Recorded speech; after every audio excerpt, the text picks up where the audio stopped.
Hola con todos, continuando con la presentación de los casos clínicos de la plataforma académica del servicio de cirugía, vamos a hablar sobre en el módulo del trasplante cardíaco 3, contamos con, con la grata presencia del doctor Mauricio Soule, adscrito del Departamento de Cirugía Cardiotorácica y del Instituto, además de que fue el cirujano principal del paciente que les voy a presentar a continuación. Este es un paciente masculino de 52 años de edad, casado, originario en la Ciudad de México y residente en Iztapalapa, un sector de aquí de la Ciudad de México.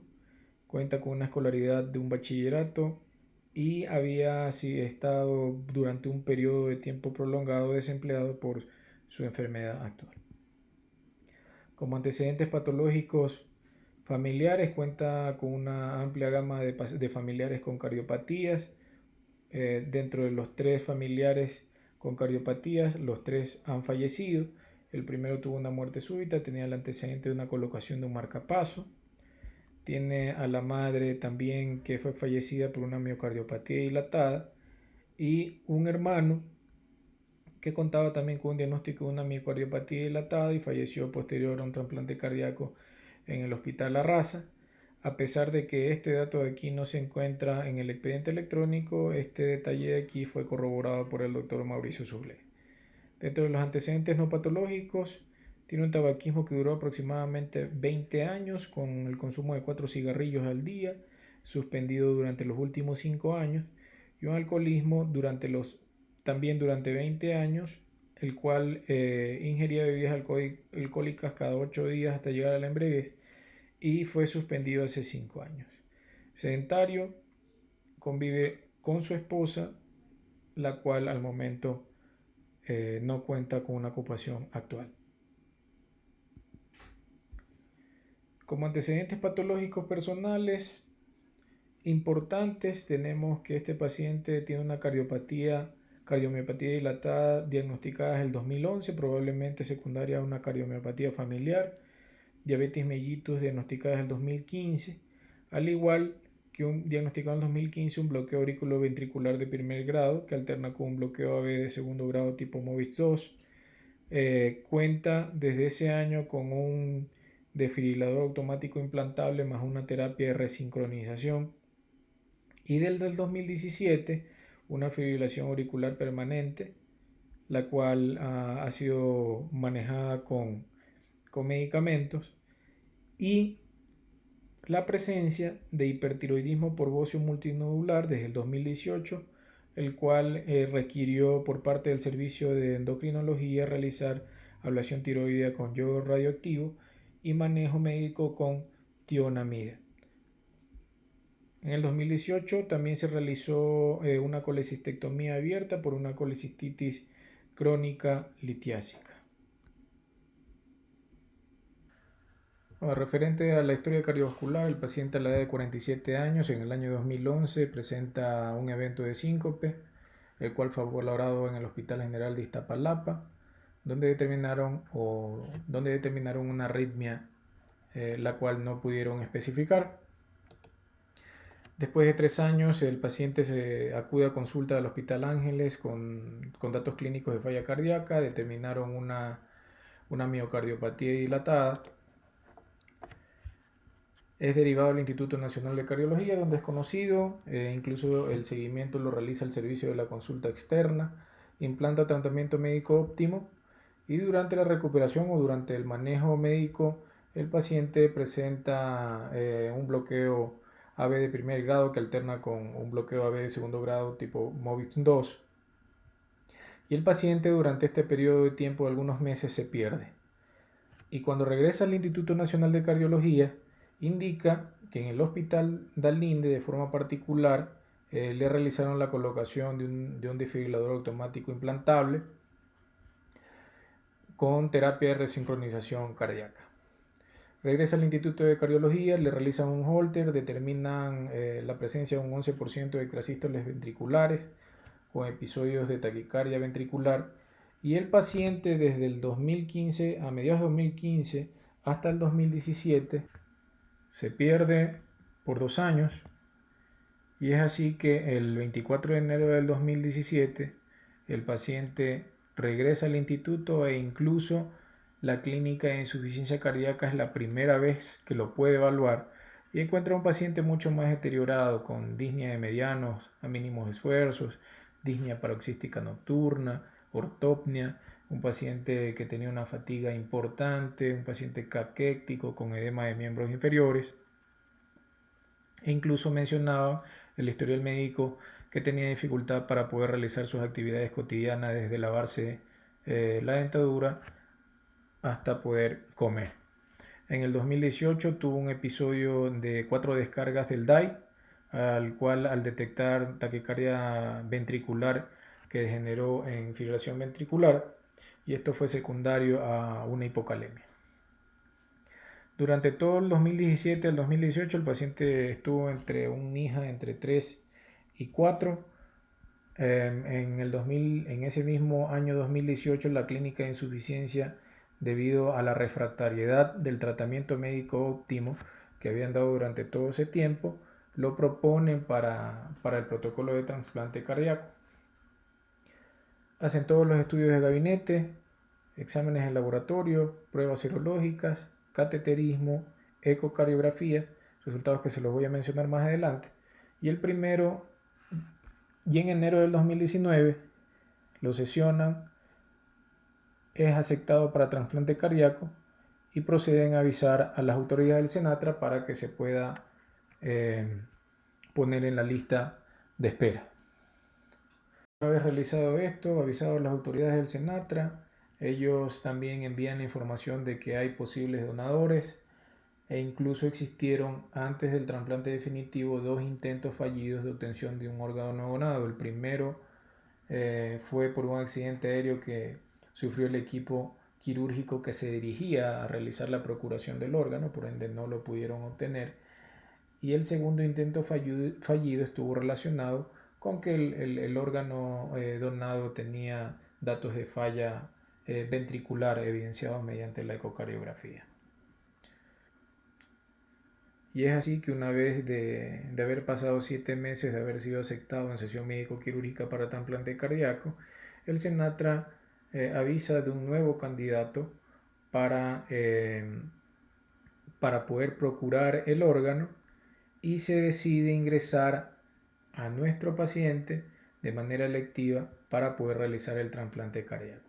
Al momento de su ingreso, el paciente se encontraba asintomático, menciona el historial o el expediente clínico con una clase funcional NIHA 2 tolerando adecuadamente el decúbito.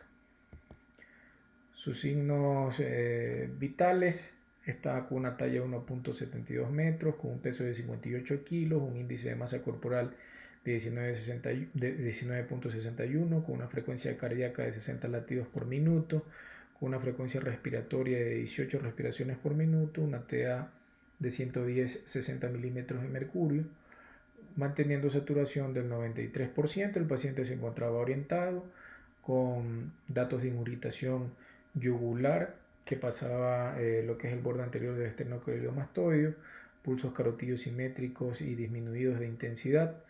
A nivel del tórax, con adecuada entrada y salida de aire, sin presencia de estertores, con un precordio con un ápex a nivel del sexto espacio intercostal, 2 centímetros por fuera de la línea medio clavicular izquierda, con levantamiento sistólico amplio y sostenido para esternal derecho. Y además de eso se ocultaba un soplo regurgitante mitral grado 2 de 4 con irradiación al mesocardio. Tenía un abdomen blando, depresible, no doloroso, con una hepatomegalia grado 1. Y además de eso presentaba un edema bimaliolar con un godet de una cruz. Este es el tratamiento médico que había estado siendo manejado por la clínica de insuficiencia. El paciente estaba tomando espironolactona, carvedilol, bumetanida, digoxina, miodarona, ibravadina, corpotacin, enoxaparina, espironolactona y captopril.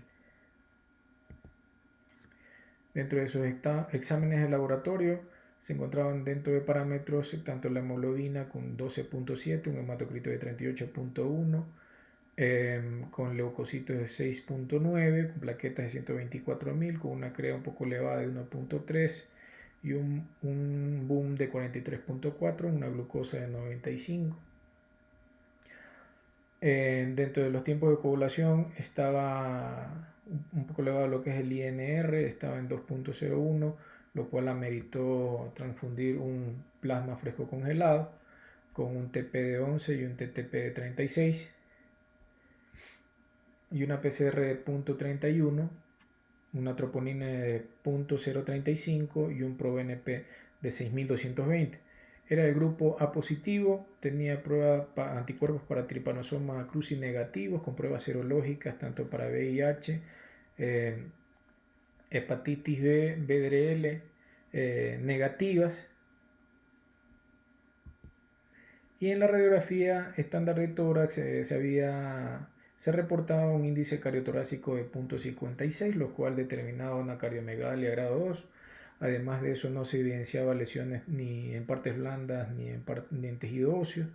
Se evidenciaba un derrame pleural importante del lado derecho, el cual incluso desplazaba el lóbulo inferior, borraba tanto el ángulo costodiafragmático como el costofrénico e incluso se podía visualizar ligero derrame del lado izquierdo. También podemos ver aquí cómo se encuentra el desfibrilador automático implantable, además de la presencia de congestión venosa pulmonar paraleal bilateral. El electrocardiograma con ritmo de marcapaso con una frecuencia cardíaca de 75 latidos por minuto. Se reportaba un bloqueo completo de rama derecha de las de His con un QRS de 160 milisegundos, un QT de 520 milisegundos y una amplitud del QRS de más de 140. Cuando se realizó el cateterismo, no se evidenciaron lesiones angiográficas ni el sistema coronario del lado izquierdo, como podemos ver en esta proyección oblicuo anterior izquierda con cráneo y con caudo, adecuados lechos vasculares del sistema coronario del lado izquierdo, como también de la arteria coronaria derecha y de sus colaterales. Se mencionaba que la coronaria derecha era la dominante en este caso. Los resultados del cateterismo izquierdo: midieron las presiones del ventrículo izquierdo, tenía una sistólica de 90 y una diastólica de 10 milímetros de mercurio. A nivel de la aorta presentaba una sistólica de 90 con una diastólica de 62 y media de 74 milímetros de mercurio, sin gradientes en el trazo de retiro. El cateterismo con resultados basales de presiones de la arteria pulmonar, sistólica de 58, diastólica de 28 con una media de 42 milímetros de mercurio, y a nivel del ventrículo derecho una sistólica de 56 milímetros de mercurio y una diastólica de 7.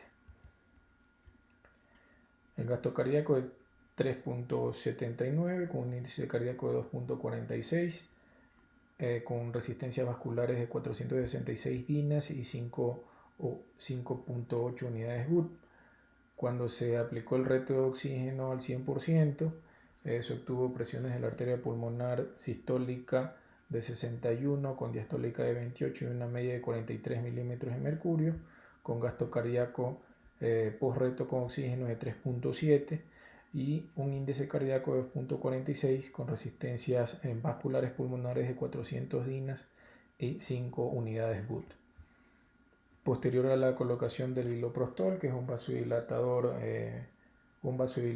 vascular pulmonar, se obtuvieron que se administra de forma inhalada, se obtuvieron presiones de la arteria pulmonar sistólica de 58 con una diastólica de 24, con una media de 41 milímetros de mercurio y un gasto cardíaco de 4.3 con un índice cardíaco de 2.8, con resistencias vasculares pulmonares de 335 dinas y 4.1 unidades GUT,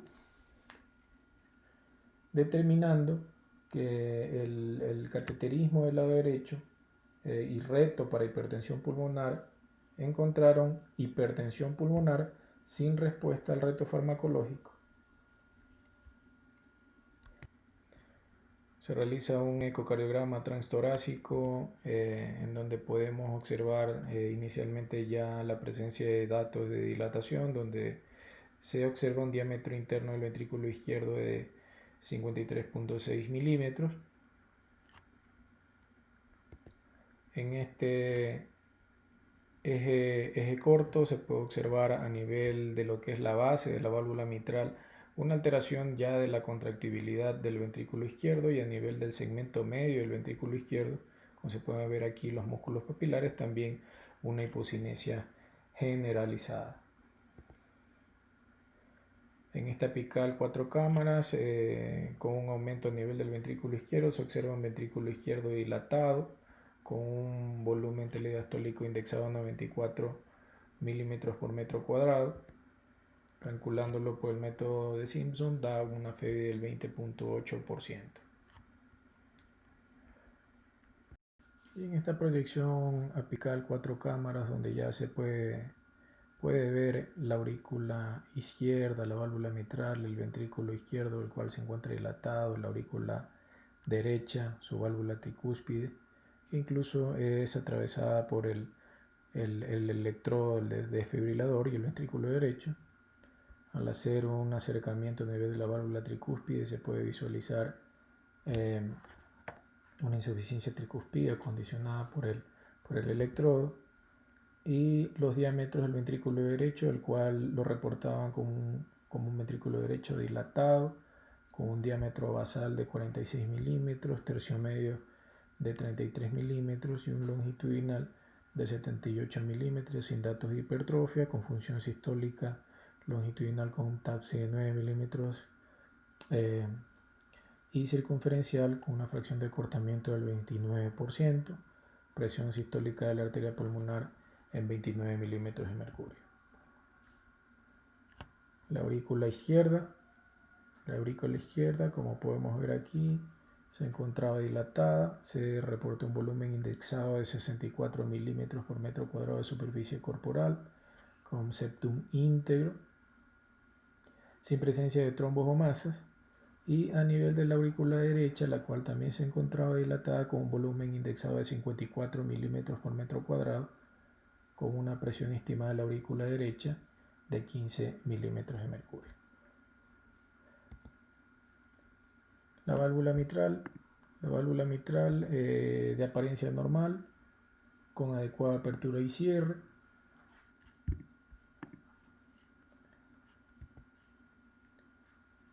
Y como podemos ver nuevamente, en esta imagen apical 4 cámaras, para valorar la válvula tricúspide, se encontraba con un anillo de 31 milímetros, y la insuficiencia tricúspidea fue catalogada como moderada, ¿no? Y eso es secundario a que le atraviesa el electrodo del desfibrilador.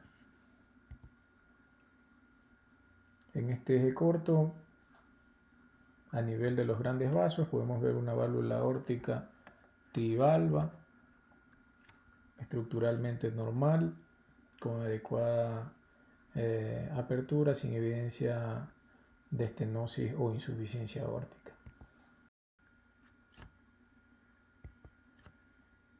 Aquí les dejo el resumen de la interpretación ecocardiográfica para que lo puedan ver con detalle.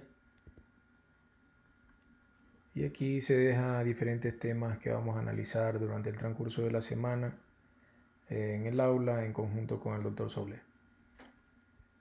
Muchas gracias a todos.